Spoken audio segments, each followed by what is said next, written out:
Bien, bienvenidos a esta nueva parte con la profesora Lisset González, investigadora y profesora de la Universidad Católica Andrés Bello, sociólogo, especialista en el área de pobreza, investigadora del Instituto de Investigaciones Económicas y Sociales. Lisset, para cerrar el tema de pobreza, bueno, me había quedado, lo admito, había quedado abrumado con los números y las variaciones tan grandes y lo atado que estamos. O sea, yo sabía que estamos muy atados al petróleo, pero no sabía que en esta magnitud, incluso en esta medición tan básica, ¿no? Pero lo último que quería preguntarte sobre el tema pobreza era si se puede hacer una estimación de cuántos pobres, ricos y clase media hay en el país. Sí, bueno, para eso, digamos que hay muchas diferencias metodológicas, así como hay acuerdo a nivel internacional, bueno, pobreza son estas carencias y hay diversos métodos, pero más o menos a nivel internacional estamos de acuerdo en qué es pobreza y cómo medirla. No es tan fácil, por ejemplo, definir qué es clase media. Qué tipo de umbrales usar para eso. Ese posiblemente sea el más difícil, ¿no? Sí. Porque es el del medio, justamente. Sí, entonces, qué umbrales habría que usar, si es relativo, si es absoluto. Porque para un pobre, un clase media siempre lo verá como rico. Sí. Y un clase media siempre verá al clase media alta como rico y el clase media alta se vea como un clase media normal y así, ¿no? Sí, entonces algunas metodologías entonces trabajan con los quintiles de ingresos, por ejemplo. Entonces, los del medio, ¿no? Son la clase media. Ajá. Pero entonces, eso es un indicador que, aunque incuestionable estadísticamente hablando, tiene un problema, que es que, por ejemplo, supongamos esta crisis. Yo digo, oye, ¿cómo afecta esto la clase media venezolana? Y yo digo que la clase media es el quintil 3, entonces la clase media, no importa qué tan mal o tan bien esté la economía, siempre son 20%. ¿Me explico? Exacto. Entonces no me sirve para nada para ver las variaciones en el tiempo.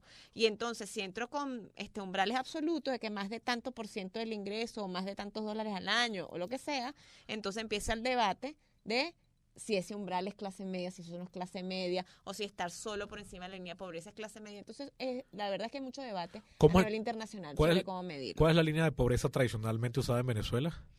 Lo que pasa es que eso varía semestre a semestre, no te lo puedo decir en bolívares. No, en bolívares no, en método, en cómo se determina. La línea es la línea de ingreso.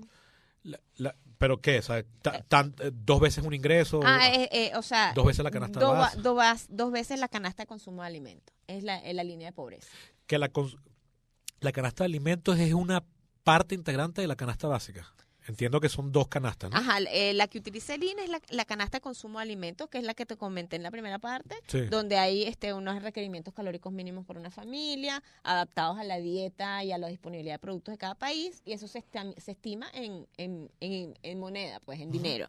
Y considera solo el consumo de alimentos. Entonces, para entender la canasta básica en esta metodología, que es la que digamos es convencional en América Latina, se entiende que todas las otras necesidades básicas del hogar, vestido, transporte, etcétera, servicio, sería agua, igual a otra canasta de consumo de alimentos. Entonces, la canasta de consumo normativo, que es como se llama en el método, sería 2 veces la canasta de consumo de alimentos. Luego, en Venezuela tenemos otras canastas, por ejemplo, la que establece el CENDAS, el Centro de Estudio que está vinculado al mundo sindical. Sin embargo, esa canasta básica que ellos proponen en su metodología, o sea, nadie llega a esa canasta básica, que es básica, o sea, no es de lo mínimo de subsistencia, que es lo que mide el INE, porque lo que quiere medir es pobreza, sino es una canasta más de aspiraciones. Entonces, bueno, seguro médico, tener los llaman un colegio privado, conexión a internet, qué sé yo, no sé qué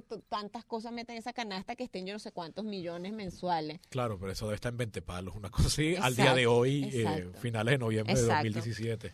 Exacto, entonces bueno, es un indicador, o sea, lo bueno de esa metodología y que además ellos publiquen de forma recurrente sus resultados es que es también una medición de la inflación, dado que no tenemos cifras oficiales. Claro, pero es difícil que tú uses eso para medir pobreza porque entonces 120% somos pobres, nadie ganamos eso que ellos ponen en esa canasta. Claro, esa es la cosa. Pero, ok. Si todos somos pobres aquí, una frase que yo usé cuando cerré la parte anterior, la quinta parte, era la de que quizás provocaría salir corriendo de Venezuela, ¿no? Y un tema que yo quería tocar contigo, una vez ya tocado el tema inicial de la pobreza y el deterioro de la calidad de vida, es justamente el hecho de que la gente se va del país porque no puede tener calidad de vida, porque ni siquiera aquí estamos claros de si somos pobres o no. Hay gente que no se, o sea, yo no me considero pobre, yo no nací en un hogar pobre, yo nací en una casa que a todas luces creo que con cualquier estándar internacional la casa no pasa por una casa de personas pobres, ni en Japón, ni en Venezuela, ni en Estados Unidos, ni en Sudáfrica. Pero si yo me doy cuenta de mis ingresos que puedo comprar yo me definiría como pobre. Entonces, partiendo ya de esas diferencias, a mí prácticamente ya no me quedan amigos en el país. A mí ya, yo, en mi rol de profesor, yo me siento como un empleado en una línea de producción de productos de exportación. O sea, yo siento que lo que yo estoy produciendo son gente que se va. A mí ya creo, no me he sentado a echar el número, eh, el número absoluto, pero yo creo que si yo agarro mi Facebook y comienzo a medir a todos mis exalumnos, que tengo muchísimos en mis redes, yo creo que me atrevería a decir que fácil la mayoría ya está fuera. ¿Y qué mayoría? ¿50 más 1 o no? Yo, cuidado y no 2/3. O sea, y el que no se fue ya es porque se está yendo. O sea, es una realidad que nos está chocando. Yo creo que ahorita hay 3 cifras, 3 análisis estadísticos, 3 variables estadísticas muy fuertes que están impactando muchísimo en la vida venezolana, en el juicio venezolano, que están muy presentes en el discurso político, que es en el discurso político, el discurso de cualquier tipo, que es pobreza, ya lo estamos hablando, que no nos alcanzan los recursos para nada, que la calidad de vida se ha deteriorado, inseguridad y delincuencia, que no lo estamos tocando aquí hoy, no es nuestro tema, y éxodo. O sea, yo creo que ya es Venezuela ya es formalmente, de acuerdo a unos estándares, no porque se decrete, sino porque se puede determinar, que ya nos hemos convertido a la vuelta de pocos años en un país de emigrantes que no lo éramos prácticamente en todo un siglo. O sea, Venezuela había sido un país en el siglo XX, no en el XIX, Venezuela había sido un país receptor, por lo menos desde los años 30 por acá. Y se nos había vuelto raro a nosotros. El concepto de migración era una cosa muy puntual. Gente que se iba porque un trabajo se lo llevó, porque se fue a estudiar y se casó afuera. Pero la inmensa mayoría de la gente se quedaba aquí. Incluso Venezuela tiene muy poca participación de venezolanos en organismos multinacionales porque no era atractivo. O sea, ganar un sueldo en Venezuela era mejor ser un empleado aquí en una empresa como Electricidad de Caracas que ser un funcionario de la ONU en Nueva York, pues. Pero ahora no, ahora es lo contrario. Ahorita para mí, el primer mundo ahorita empieza en Maicao. Yo, si estuviese en la costa colombiana, podría estar comiendo las arepas que me da la gana, si quisiera, simplemente yéndolas a comprar. Aquí, si yo tengo el dinero, no las puedo ir a comprar. Entonces, este es un tema en el que yo creo que se está tratando de forma muy histérica. Yo le he caído pesado a un gentío desde al menos el 2012, cuando yo comencé públicamente por mis redes a contrariar a la gente que hablaba de una cifra de inmigración inmensa. Y digo 2012 porque en 2012 salió por primera vez una gráfica se le atribuía a un profesor de la Simón Bolívar, que yo no retuve el nombre. Iván de la Vega. Que pintó un mapamundi y ponía donde había más venezolanos. Y según su estimación de 2012, daba que había 2,5 millones de venezolanos en el extranjero, que a mí en ese momento me parecía una barbaridad. Y hoy, si me dicen que son 2 millones de hoy, vuelvo a decir que me parece que son demasiados. Yo no sé si los venezolanos tenemos una tendencia natural a que los números siempre tienen que sonarnos grandes. Yo no sé si porque tenemos 35 años de inflación, que un número de una sola cifra nos parece un número pequeño y todo tiene que ser siempre grandísimo. O sea, San Miguel Rondón una vez decía que eso es el problema de vivir en el Caribe, que en el Caribe todo tiene que ser inmenso. Entonces un salón de 400 personas lo convertimos en un salón de 4,000 personas y cosas así, ¿no? Pero yo me atrevo, o sea, estoy diciendo esto porque quiero apostar y decirte, yo estimo que la cantidad de emigrados venezolanos ahora, este año 2017, finales del 2017, es que está alrededor, quizás un poquito por abajo, quizás un poquito ya por arriba, de 1 millón de personas. O no, o si es verdad que eran esos 2,5 millones que se hablaba ya en 2012. ¿Qué cifras manejan ustedes en el instituto? Fíjate, en el instituto yo no trabajo en esa área, pero hay un equipo de demógrafos que trabaja sobre el tema migratorio.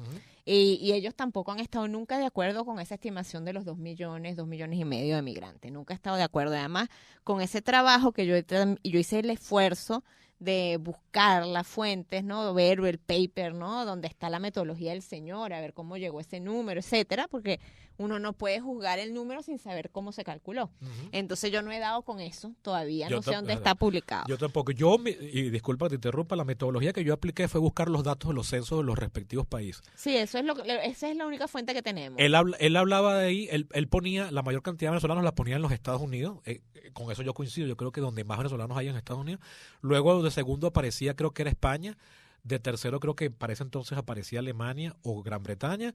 Colombia estaba en ese momento como en el sexto lugar, yo creo que ahorita sí hay más, pero entonces yo me fui a las páginas de los censos, a veces vía Wikipedia, pero por Wikipedia estaba el link abajo, el enlace con la página del censo, y el número más grande, a mí me llamó la atención esto, él ahí ponía que en Estados Unidos había 250,000 personas. Cuando tú buscabas el censo de los Estados Unidos, decía que había 220,000, o sea que era un número cercano, pero cuando él ponía el de España, decía que había como 150,000.